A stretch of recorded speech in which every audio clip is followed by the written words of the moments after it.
है हमारी rescue team पहुंचती है और उसका जो भी प्रॉब्लम होती है उसका समाधान करती है। ठीक है, उसके अलावा 112 ये कंट्रोल रूम का नंबर है। आप कोई भी आपको नहीं है, किसी भी समय आप कहीं पर रास्ते में भी हैं, आपकी गाड़ी खराब हो गई या कोई भी समस्या के लिए आप 112 का इस्तेमाल कर सकते हैं। ठीक है, उसके बाद 102 ये किसी भी गर्भवती महिला को कोई भी प्रसव के दौरान प्रॉब्लम होती है तो 102 पर वो संपर्क कर सकती है। अब जब कभी भी आपको लगे कि हमने ये सारी हेल्पलाइंस यूज़ कर ली, अब हमारी समस्या का समाधान नहीं होता है, तो फिर मुख्यमंत्री जी की 1076 हेल्पलाइन नंबर है जिस पर आप संपर्क कर सकते हैं। तो ये हमारी हेल्पलाइन है जिसका आप यूज़ कीजिएगा। ठीक है, उसके अलावा महिला कल्याण की और भी है, जैसे कि कन्या सुमंगला योजना। कन्या सुमंगला योजना में जब बच्ची का जन्म होता है, जब तक वो पढ़ती है तो उसे किश्तों पर पैसा मिलता है। तो जब बच्ची का 6 चरणों में पैसा मिलता है, प्रथम चरण में जब बच्ची का जन्म होता है तब उसको पैसा मिलता है 5,000 रुपये जन्म के लिए। फिर 1 साल के अंदर टीकाकरण के लिए उसको 2,000 रुपये मिलते हैं। फिर जब वो प्रथम कक्षा में आती है 3,000 रुपये, छठी में आती है 3,000 रुपये, 9वीं कक्षा में आती है 5,000। जब वो 12वीं के बाद कोई भी कोर्स करती है या कोई भी डिप्लोमा लेती है तो उसके लिए उसको 7,000 रुपये मिलते हैं। इस योजना का मुख्य अभिप्राय यही है ताकि स्टैग्नेशन ना हो सके एजुकेशन से, लड़कियां पढ़ें और आगे बढ़ें। ये हमारी कन्या सुमंगला योजना है। उसके अलावा निराश्रित पेंशन योजना, आपको पता है कि ये भी ऑनलाइन होती है। जो भी 18 साल से अबव की महिला है वो किसी कारणवश उसके साथ मिसहैपनिंग हो जाती है, वो निराश्रित हो जाती है, तो निराश्रित पेंशन योजना के लिए वो आवेदन कर सकती है। हर महीने 1,000 रुपये मिलते हैं, 4 किश्तों में उसको पैसे दिए जाते हैं। उसके अलावा एक हमारी स्पॉन्सरशिप योजना है।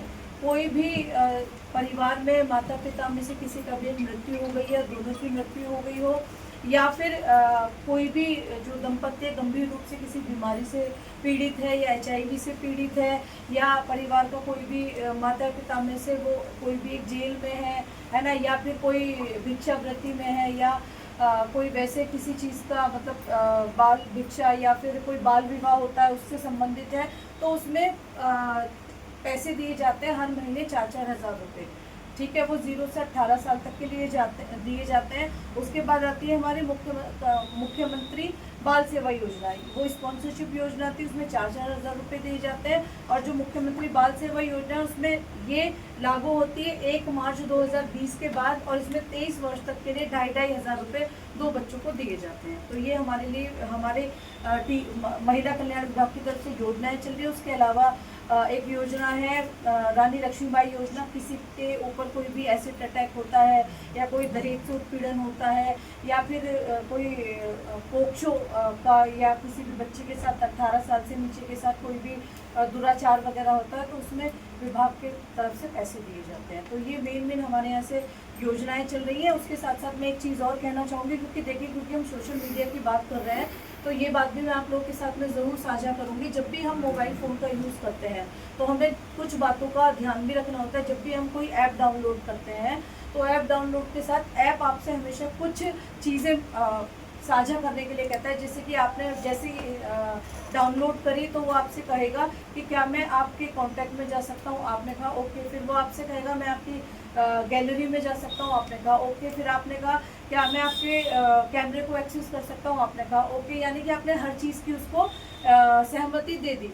तो मैं आपको बता दूं, आप बेशक उस ऐप का इस्तेमाल कर रहे हो या ना कर रहे हो, लेकिन वो ऐप आपको 24 घंटे मॉनिटर करता है। तो इसलिए आपको जो आपको लगता है कि हमें अनुमति देनी है उसकी ही आप अनुमति दें। आपको लगता है कि हाँ मुझे कॉन्टैक्ट का डिटेल साझा करनी है तो आप कीजिए, अन्यथा उसमें अलाउ और डिसअलाउ दोनों चीज़ आती हैं, उनका आप इस्तेमाल कीजिएगा। और या फिर सबसे बेस्ट तरीका है कि आप ये कहें कि वाइल यूजिंग द ऐप, कि मैं भाई इस ऐप का जब इस्तेमाल करूं तभी आप मेरे मोबाइल पर मॉनिटर कर सकते हैं, अन्यथा की स्थिति में ना करें।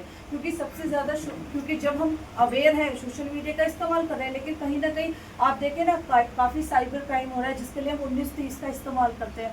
तो वो चीज़ भी हमें ध्यान रखनी है, हमें साइबर क्राइम या ऐसे किसी भी उसमें भी नहीं फंसना है। तो इन चीज़ों को आपको ध्यान रखना है। बहुत बहुत धन्यवाद। बाकी मैं अपनी SI मैम को कहूँगी कि वो